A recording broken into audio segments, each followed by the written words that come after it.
एक गांव में दो भाई रहा करते थे। एक भाई का नाम राम और दूसरे भाई का नाम श्याम था।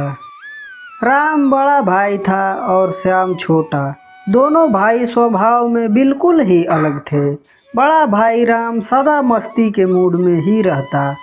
वह मेहनत करने से सदा भागता रहता था। लेकिन छोटा भाई श्याम बहुत मेहनती था।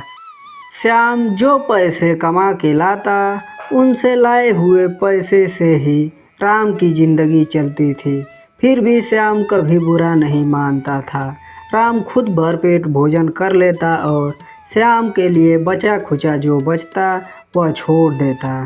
लेकिन एक दिन कुछ ऐसा हुआ कि दिन भर का सारा काम करके थका हारा श्याम जब घर पहुंचा तो राम घर पर नहीं मिला। श्याम के पेट में चूहे कूद रहे थे।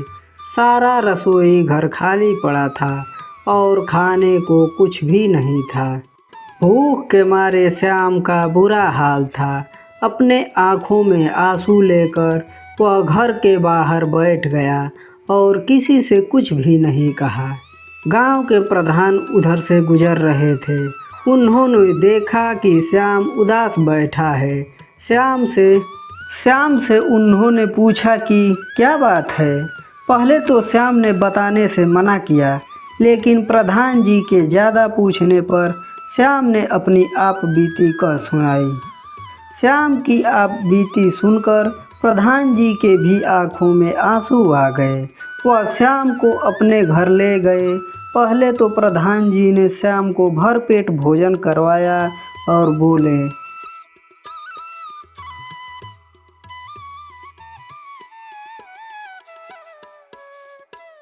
तुम सारा दिन इतनी कड़ी मेहनत करते हो और तुम्हारा बड़ा भाई राम मौज मस्ती करता है। उससे कहो कि या तो वह कुछ काम करने लगे, अन्यथा बंटवारा कर ले। उससे अलग रहो। वह अलग रहेगा तभी उसे काम की और तुम्हारी अहमियत का एहसास होगा। श्याम को प्रधान जी की बात अच्छी लगी। उसने घर जाकर राम से बंटवारे की बात कही, क्योंकि राम जानता था कि बंटवारे से उसका ही नुकसान होगा। तो वह पहले बंटवारे के लिए तैयार नहीं हुआ, लेकिन श्याम के जिद करने पर वह बोला, तुम्हें बंटवारे का इतना ही शौक है ना, तो चलो बंटवारा कर लेते हैं। पिताजी ने हम दोनों को मरते हुए केवल 3 चीज़ें ही छोड़ गए थे। पहली कंबल, दूसरी गाय और तीसरा अमरूद का पेड़। तो केवल इन्हीं चीज़ों का बंटवारा होगा। श्याम बोला, मुझे शर्त मंजूर है। राम बहुत चालाक था। वह इसमें भी कुछ अपना फ़ायदा ढूंढने की कोशिश करने लगा। उसने एक चाल सोची और बोला, कंबल को 2 हिस्सों में काटकर किसी के भी काम का नहीं रहेगा।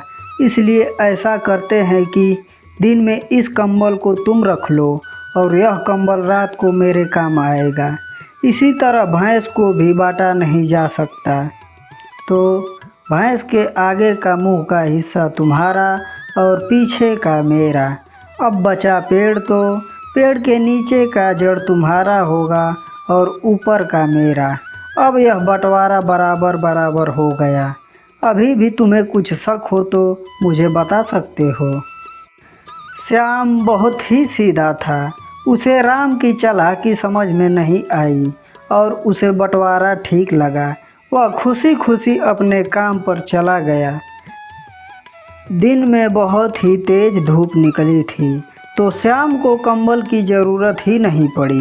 शाम को जब ठंडा मौसम हुआ तो उसने कंबल ओढ़ लिया। रात होते ही राम कंबल लेने श्याम के पास पहुंचा और बोला, तुम्हारा कंबल ओढ़ने का समय ख़त्म हुआ, तो अब यह कंबल मेरा है। श्याम दिन भर काम करके परेशान था। ऊपर से यह ठंड भी उसे सता रही थी और राम मज़े से कंबल ओढ़कर रात भर सोता रहा। श्याम सुबह उठकर गाय को चारा डाला और दूध दुहने बैठ गया। तभी राम आया और बोला, गाय से दूध निकालने का अधिकार मेरा है। क्योंकि गाय के पिछले हिस्से का मालिक मैं हूँ। और ऐसा कहकर उसने श्याम के हाथों से बाल्टी छीन ली और खुद दूध दुहने बैठ गया। श्याम बेचारा चुपचाप अमरूद के पेड़ के नीचे आकर बैठ गया। अब उसे बड़े जोर से भूख लगी थी। अमरूद का पेड़ अमरूदों से भरा था और श्याम अमरूद तोड़कर खाने लगा। तभी राम आया और उससे बोला, तुम तो बड़े बेईमान हो, मेरे अमरूद खा रहे हो। पहले तो तुम दूध दुहने लगे थे, अब अमरूद खा रहे हो।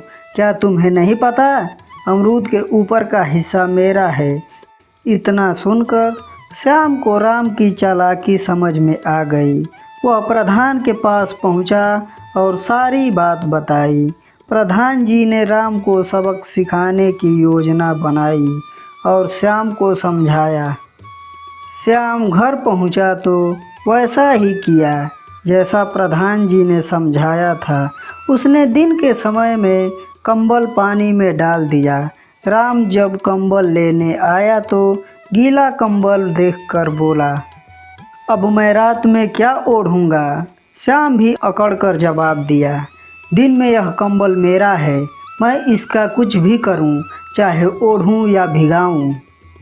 अगली सुबह जब राम दूध दुहने बैठा तभी श्याम ने एक लाठी गाय की गर्दन पर दे मारी। लाठी पड़ते ही गाय भड़क गई और राम के मुंह पर दुलत्ती दे मारी।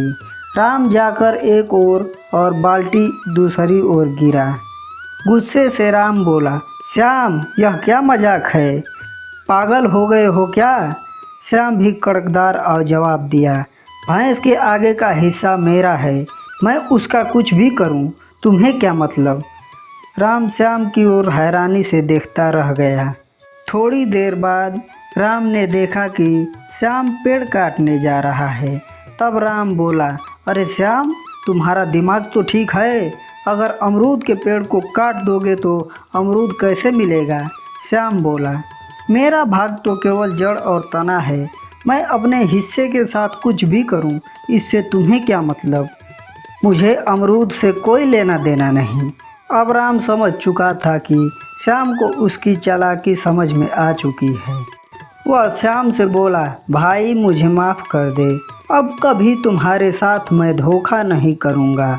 अब हम दोनों मिलकर ही रहेंगे और साथ साथ मेहनत करेंगे।